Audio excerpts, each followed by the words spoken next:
Boa noite Boa a noite. todos. Eu gostaria de saber, do ponto de vista espiritual, por exemplo, hoje estamos vendo a epidemia do coronavírus. Como que isso é apenas...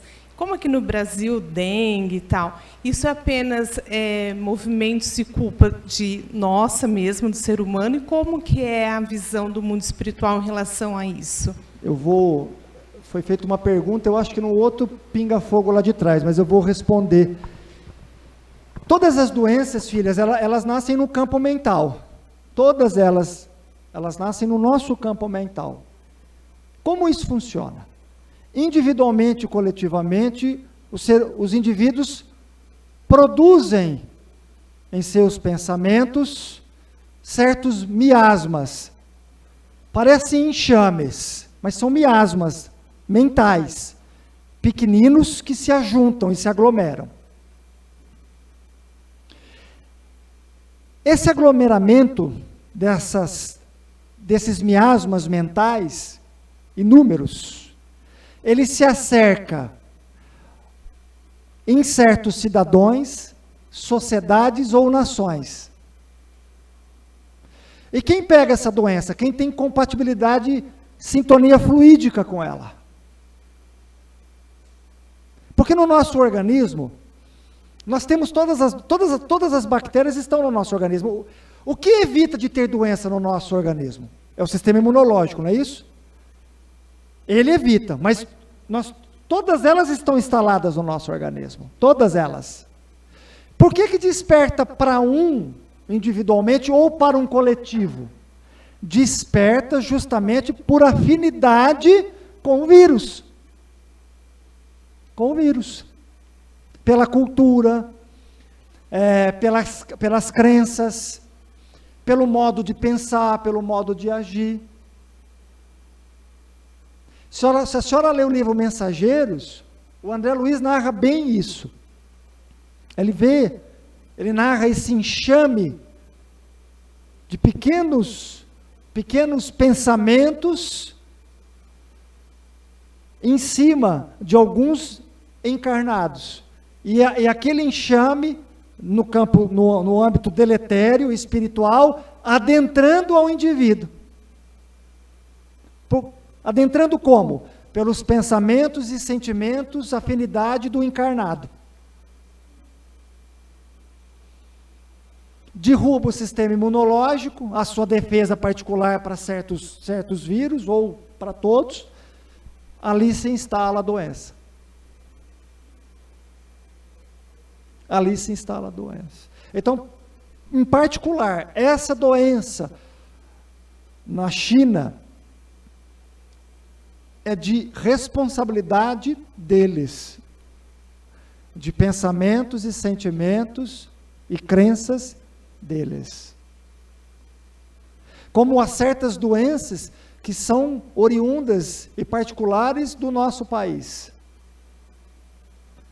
ou dos Estados Unidos, ou da Inglaterra, e assim por diante. Não sei se a senhora entendeu. Aí enfraquece o sistema imunológico e acontece. Mas ela é afinidade. É uma questão de afinidade. Olha só, como é importante as emoções. Como é importante se espiritualizar. Pegando esse gancho que a senhora comentou a respeito da doença, olha o quanto é importante a gente cuidar, então, das nossas emoções. Cuidar da nossa casa mental, da nossa saúde mental e das nossas emoções.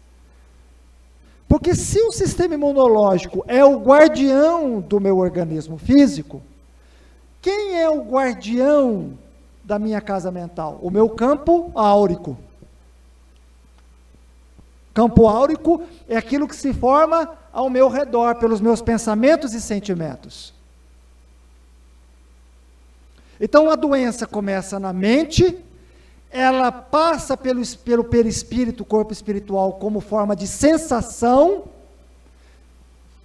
e chega ao corpo físico, materializando a doença.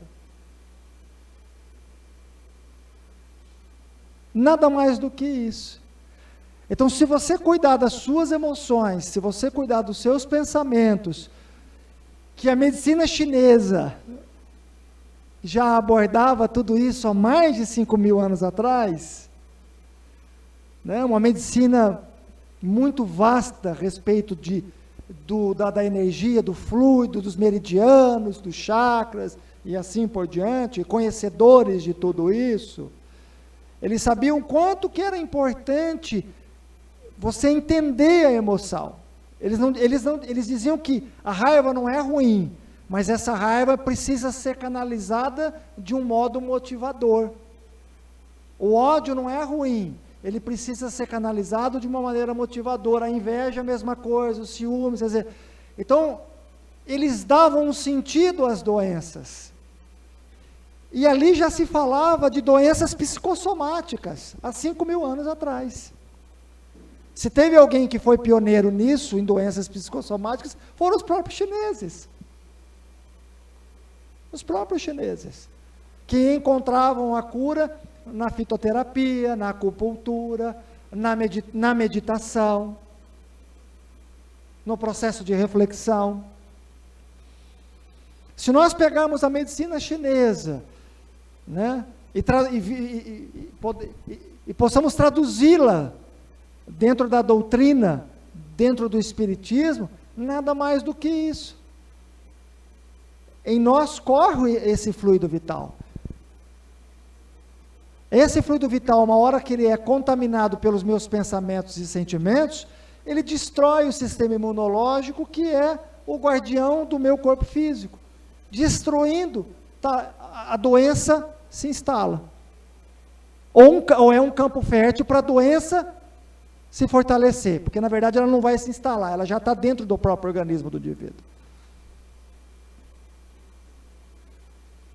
Então, se você trabalha suas emoções, seus pensamentos, a sua conduta, a mente sã, o corpo são. Isso passa a refletir na sua conduta. Isso passa a refletir nas suas células. As vibrações dos seus pensamentos e sentimentos refletem nas suas células, nos seus órgãos, no seu sistema imunológico. E o mais interessante, esse chakra, o cardíaco, ele tem uma glândulazinha chamada timo, que fabrica timosina. Esse chakra aqui, ele está simbolicamente, ele representa o sistema imunológico. Vocês querem ver uma coisa mais que interessante? Por exemplo, uma pessoa que não está bem emocionalmente, se você colocar a mão no chakra cardíaco dela aqui, ela sente uma dor horrível. Mas até então ela não estava registrando aquela dor. E eu estou dizendo, é um toque suave, é uma dor horrível. Porque ali naquele chakra cardíaco, naquele ponto do seu corpo físico, representando lá aquela glândula, representando o perispírito, você tem uma energia ali bloqueada. Se ela não for transformada, se ela não for liberta, desbloqueada, aquilo pode lhe gerar uma doença. Aquilo pode lhe gerar um infarto, uma doença de pele,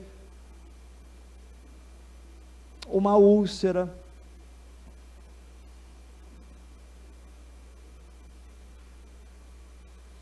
Então é necessário buscarmos aí essa prevenção com as nossas emoções salutares e altruístas, para que a gente possa fortalecer o nosso sistema imunológico. Tanto que há vários estudos a respeito com cardiopata, emoções, sistema imunológico e cardiopatas, a respeito disso. O quanto as emoções, elas negativas, ruins, elas podem levar um indivíduo a um infarto. O estresse, por exemplo, né? Tem um livro muito bom, são 4 professores da Unicamp, o livro chama Da Emoção à Lesão. Eles são várias pesquisas a respeito quantas doenças são ocasionadas por um processo emocional.